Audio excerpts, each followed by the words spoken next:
नमस्कार दोस्तों, आप देख रहे हैं लाइव हिंदुस्तान। महाराष्ट्र की राजनीति में आज एक बेहद अहम दिन है। राज्य की 29 महानगर पालिकाओं की कुर्सी किसके पास जाएगी ये तय हो गया है।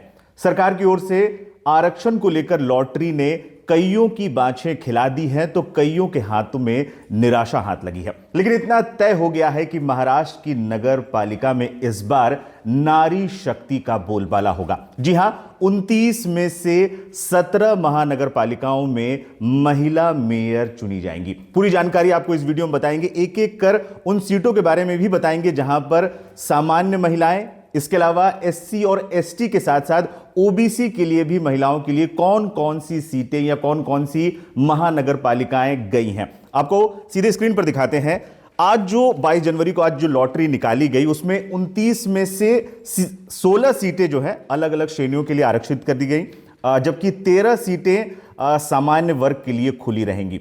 इस लॉटरी की जो सबसे बड़ी हाईलाइट थी, जैसा मैंने शुरुआत में ही बताया, वो था महिलाओं का दबदबा। कुल 17 महानगर पालिकाओं में अब महिला मेयर ही चुनी जाएंगी और इसने एक तरीके से सभी पार्टियों के जो चुनावी गणित को भी एक तरह से बिगाड़ कर रख दिया है। मैं आपको नंबर्स एक बार एक एक करके बता देता हूं, उन सीटों के बारे में बता देता हूं, उन जगहों के बारे में बता देता हूं जहां पर सामान्य महिला उम्मीदवार होंगी मेयर के लिए। वो सीटें हैं, सबसे पहले मुंबई, पुणे, नागपुर, नासिक, नवी मुंबई, मालेगांव, धुले, मीरा भयंदर और नांदेड़। यहां से सामान्य महिला उम्मीदवार मेयर पद के लिए जो अपना है पर्चा भरेंगी। इसके अलावा और अन्य सामान्य की बात करें तो वसई विरार है, पिंपरी चिंचवाड़ है, अमरावती है, छत्रपति संभाजी नगर है, सांगली, मिरज और सोलापुर है। इसके अलावा अब बात करते हैं एससी, एसटी और ओबीसी कोटा।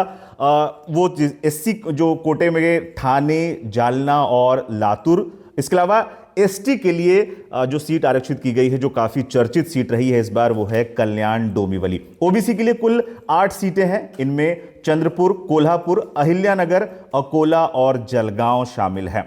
कई तरीके के विवाद भी एक तरीके से सामने जो है अभी सामने आए। उद्धव गुट इससे नाराज है और साफ तौर पर अपनी नाराजगी जाहिर भी कर रहे हैं। मतलब उन्होंने लॉटरी पर ही एक तरीके से सवाल उठाए। जो सवाल उन्होंने उठाया कि जो मुंबई को ओबीसी आरक्षण के ड्रॉ से बाहर क्यों रखा गया, वो इस पर सवाल उठा रहे हैं। और पार्टी का आरोप है कि लॉटरी सिस्टम में पारदर्शिता की भी कमी, साफ तौर पर वो एक तरीके से आरोप लगाए हैं। मुंबई पर सबकी निगाहें हैं और ऐसे तो तमाम महानगर पालिकाओं में मेयर के चुनाव को लेकर जिस तरीके की गठबंधन या बेमेल मेल की जो चर्चा चल रही है, बीएमसी में खास तौर पर है। और अब जिस तरीके से उद्धव गुट इससे नाराज एक तरीके से हो गया है, उनके आरोपों पर भी लगातार हम बातचीत करेंगे। लेकिन फिलहाल जो बातचीत है वो उसका केंद्र जो जिस तरीके से ये पूरा महिला मेयर के लेकर, जो महिला शक्ति को लेकर इस बार जो चर्चाएं हैं, जो लॉटरी निकल कर आई है, उस पर बातचीत है।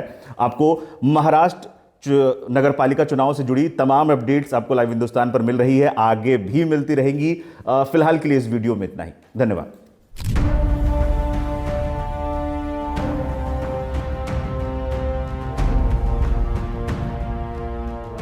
राजनीति में कहा जाता है यहां ना कोई स्थायी दोस्त होता है और ना ही स्थायी दुश्मन।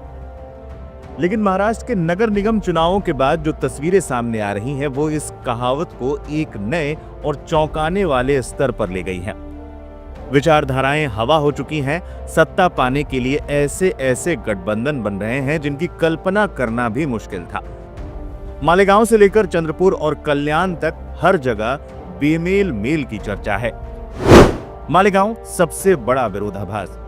सबसे पहले बात मालेगांव की, जहां की सियासी खिचड़ी ने सबके होश उड़ा दिए हैं। 84 सीटों वाली इस नगर निगम में इस्लाम पार्टी 35 सीटों के साथ सबसे बड़ी ताकत बनकर उभरी है। गणित कहता है कांग्रेस और समाजवादी पार्टी के साथ मिलकर वो बोर्ड बना सकते हैं, लेकिन खबर कुछ और ही है।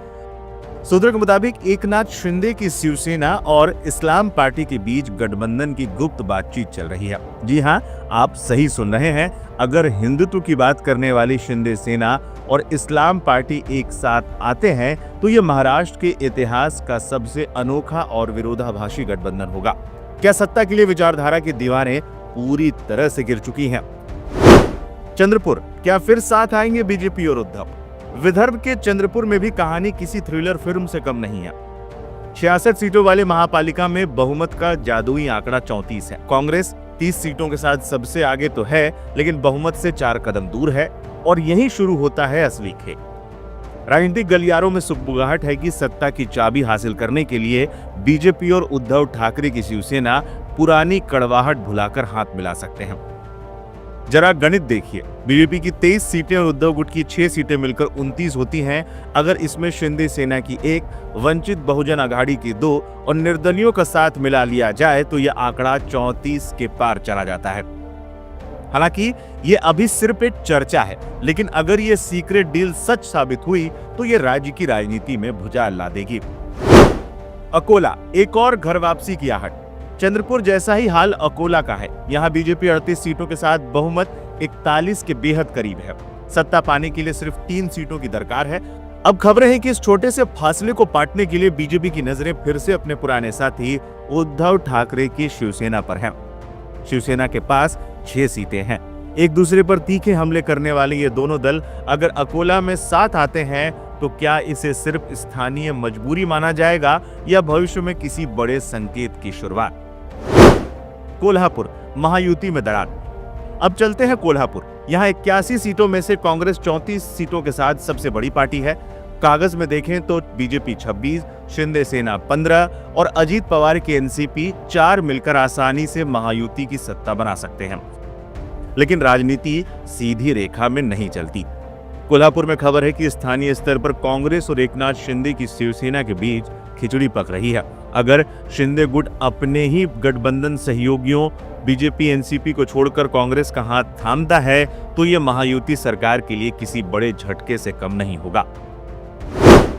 कल्याण, डोंबिवली, शिंदे का चक्रव्यूह और उद्धव को झटका। और आखिर में बात उस गढ़ की जहां एकनाथ शिंदे ने सबसे बड़ा दांव खेला है, कल्याण डोंबिवली। 122 सीटों वाली इस महापालिका में बहुमत के लिए 62 का आंकड़ा चाहिए। शिंदे की शिवसेना 53 सीटों के साथ सबसे आगे है। यहां 2 बड़ी घटनाएं हुई। पहली, राज ठाकरे की एमएनएस ने शिंदे गुट को समर्थन दे दिया और दूसरी, उद्धव गुट के 11 पार्षदों में से 4 पार्षद नॉट रीचेबल है। खबर पक्की है कि वो शिंदे के खेमे में जा रहे हैं। बीजेपी के प्रदेश अध्यक्ष रविंद्र चौहान के गढ़ में शिंदे की ये सेंधबारी और राज ठाकरे का साथ मुंबई के पास एक नए पावर सेंटर का उदय बताया जा रहा है। चंद्रपुर में बीजेपी उद्धव की चर्चा, मालेगांव में शिंदे इस्लाम पार्टी की बातें और कोल्हापुर में कांग्रेस शिंदे का संभावित मेल। ये तमाम समीकरण बताते हैं कि महाराष्ट्र की लोकल राजनीति में अब सिद्धांत नहीं बल्कि सीटें मायने रखती हैं। कौन किसके साथ सरकार बनाएगा ये कहना मुश्किल है, लेकिन इतना तय है कि आने वाले कुछ दिन महाराष्ट्र की राजनीति में बेहद दिलचस्प होने वाले हैं। इस सियासी उलटफेर पर आपकी क्या राय है? क्या ये बेमेल गठबंधन जनता के साथ धोखा है या राजनीति की मजबूरी? हमें कमेंट बॉक्स में जरूर बताएं।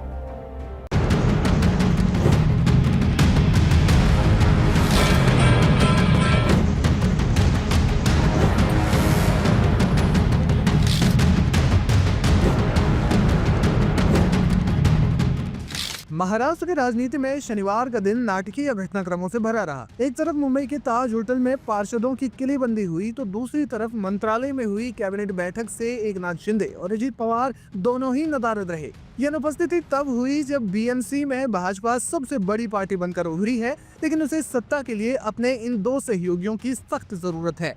बीएमसी के नतीजों में भाजपा 89 सीटों के साथ सबसे बड़ी पार्टी बनकर उभरी है, लेकिन बहुमत के जादुई आंकड़े से अभी भी वो 25 कदम दूर है। इस शून्य को भरने के लिए शिंदे गुट के 29 पार्षद सबसे निर्णायक भूमिका में है। नतीजों के 24 घंटे के भीतर ही उप मुख्यमंत्री एकनाथ शिंदे ने अपने सभी 29 पार्षदों को मुंबई के ताज होटल में शिफ्ट कर दिया है। राजनीतिक गलियारों में इसे भाजपा पर दबाव बनाने की रणनीति के रूप में देखा जा रहा है। सूत्रों के मुताबिक शिंदे गुट मराठी अस्मिता और शिवसेना के वजूद का हवाला देते हुए मेयर पद पर अपना दावा ठोक सकता है। चर्चा ये भी है कि शिंदे गुट 2.5 साल के मेयर पद का फॉर्मूला भाजपा के सामने रख सकता है।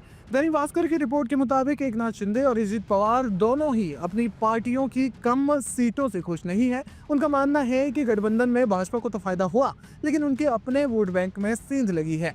शनिवार को कैबिनेट की बैठक में दोनों उप मुख्यमंत्रियों एकनाथ शिंदे और अजित पवार की अनुपस्थिति ने महाराष्ट्र की राजनीति में सब कुछ ठीक नहीं है के संकेत को और भी ज्यादा गहरा कर दिया है। बीएमसी चुनाव के नतीजों के ठीक बाद सरकार की इस महत्वपूर्ण बैठक से दोनों बड़े नेताओं का दूरी बनाना सीधे तौर पर भाजपा के लिए एक बड़ी चुनौती माना जा रहा है। शिंदे गुट के नेताओं का कहना है कि चुनाव प्रचार के दौरान और अब नतीजों के बाद भाजपा जिस तरह से बड़े भाई की भूमिका में आ रही है उससे शिवसेना शिंदे असहज है। अजित पवार भी पुणे और पिंपरी चिंचवाड़ में भाजपा के हाथों मिली शिकस्त से आहत है। उनका कैबिनेट बैठक में न जाना इस बात का संकेत है कि वे अब अपनी अगली चाल शरद पवार के साथ मिलकर चल सकते हैं। नतीजों के 24 घंटे के भीतर ही मुख्यमंत्री एकनाथ शिंदे ने अपने सभी 29 पार्षदों को मुंबई के ताज होटल में शिफ्ट किया है। आपको बता दें कि इस कैबिनेट बैठक में न केवल पारिवारिक बातें हुई बल्कि 5 फरवरी को होने वाले जिला परिषद चुनाव के लिए गठबंधन पर भी चर्चा हुई। इसके अलावा महाराष्ट्र की तमाम जो योजनाएं हैं उनको लेकर भी चर्चा हुई। और अगर ऐसे में एनसीपी के दोनों गुट एक हो जाते हैं तो ग्रामीण महाराष्ट्र में भाजपा का गणित बिगड़ सकता है। मुंबई में मेयर की कुर्सी का रास्ता अब मंत्रालय से नहीं बल्कि ताज होटल और शरद पवार के आवास से होकर गुजरता हुआ दिखाई दे रहा है। अगले 48 घंटों में भाजपा को अपने सहयोगियों को मनाने के लिए कोई बड़ा समझौता करना पड़ सकता है। फिलहाल देखना ये होगा कि भाजपा इस समस्या से किस तरह से निपटती है।